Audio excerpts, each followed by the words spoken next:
does not promote any violent, harmful, or illegal activities. All content provided by this channel is meant for an educational purpose. আজকের ভিডিওটা শুরু করছি একটা প্রশ্ন দিয়ে। যদি আপনাকে বলা হয় কোনো কাগজপত্র ছাড়াই আপনি ভারতের নাগরিকত্ব পেতে পারেন, শুধুমাত্র 2024 সালের মধ্যে ভারতে চলে এলেই হবে, তাহলে আপনার মনে কি প্রশ্ন উঠবে? উত্তরটা অবশ্যই দেবেন হ্যাঁ। কেন্দ্রীয় সরকার সদ্যই নাগরিকত্ব সংশোধনী আইন বা সিএএ তে বড় পরিবর্তন ঘোষণা করেছে। এই সিদ্ধান্তে যেমন আনন্দের ঢেউ উঠেছে একদল মানুষের মধ্যে, তেমনি রাজনৈতিক ময়দানে বেড়েছে বহু বিতর্ক। আজকের এই ভিডিওতে আমরা জানবো পুরো ঘটনাটা কি, কেন এত গুরুত্বপূর্ণ এই সিএএ, আর কারা এর আওতায় আসবেন, আর এর প্রভাব পড়বে কোন কোন রাজ্যে সব থেকে বেশি। তার মধ্যে থেকে পশ্চিমবঙ্গ থাকলেও থাকতে পারে সব থেকে বেশিতে। চলো সাবস্ক্রাইব করে ভিডিওটা দেখতে থাকো। বলে রাখি প্রথমেই সিএএ কি, কেন আনা হয়েছিল। 2019 সালে ডিসেম্বর মাসে সংসদে পাস করা হয় সিটিজেনশিপ অ্যামেন্ডমেন্ট অ্যাক্ট বা সিএএ। উদ্দেশ্য বাংলাদেশ, পাকিস্তান, আফগানিস্তান থেকে আসা হিন্দু, শিখ, বৌদ্ধ, জৈন, পার্সি, খ্রিস্টানদের নাগরিকত্ব দেওয়া, অর্থাৎ সিটিজেনশিপ দেওয়া।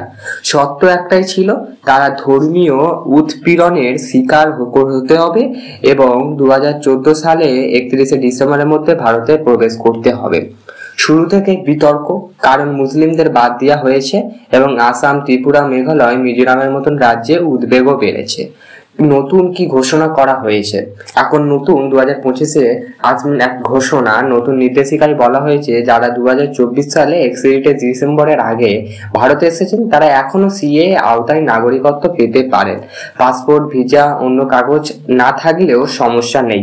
শর্ত, নাগরিকত্বের জন্য আবেদন করতে হলে অন্তত একটানা থাকতে হবে, গত 14 বছরের মধ্যে অন্তত 5 বছর ভারতে বসবাস করতে হবে। কিছু রাজ্যে বিশেষ ছাড় আছে, আসাম, মেঘালয়, ত্রিপুরা, মিজোরাম।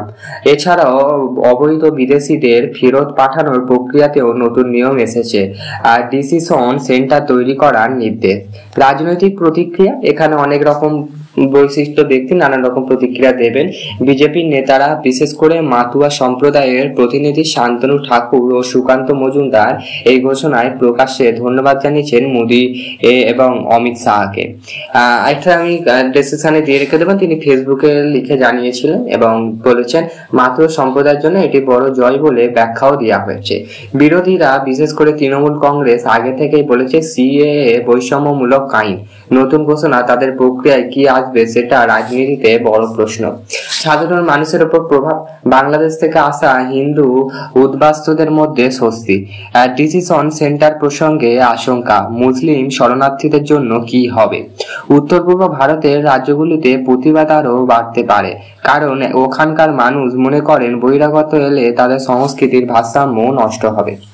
তাহলে বন্ধুরা, এটা পরিষ্কার যে কেন্দ্রীয় সরকার এই সিদ্ধান্তে আগামী দিনে ভারতের রাজনীতি এবং সমাজের বড় প্রভাব ফেলতে চলেছে। কেউ বলছে এতে ন্যায় বিচার হলো, আবার কেউ বলছে এটি এক পক্ষপাতিত্ব সিদ্ধান্ত। আপনারা কি মনে করেন?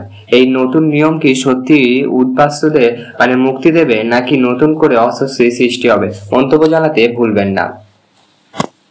নানান রকম সরকার নতুন নতুন অ্যাক্ট শুরু করছে। যাই হোক, ভিডিওটা কেমন লাগলো প্লিজ বলবেন। নতুন যে মোদী সরকার আমাদের অ্যাক্ট চালু করেছে বা নতুন যে নিয়ম শৃঙ্খলা বলেছেন বা সিএএ সম্বন্ধে জেনে আপনাদের কেমন লাগলো? যাই হোক, ভালো থাকবেন, সুস্থ থাকবেন।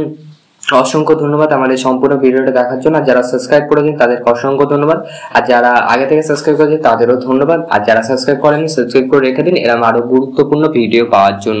প্রতিনিয়ত আমাদের এই চ্যানেলে অত্যন্ত গুরুত্বপূর্ণ ভিডিও একদম সহজ সরল আকারে আপনাদের কাছে তুলে ধরার চেষ্টা করি। আমরা কোনো রাজনৈতিক দলের কথা বলি না, আমরা সামাজিকভাবে কথা বলি, যেটা সত্যি সেটা তুলে ধরার চেষ্টা করি। অবশ্যই আমার যেই সব দর্শক ভিডিও দেখে তার সত্ত্বেও বলে রাখছি, অবশ্যই খবরটা যাচাই করে নেওয়ার চেষ্টা করবেন। ভালো থাকবেন, সুস্থ থাকবেন।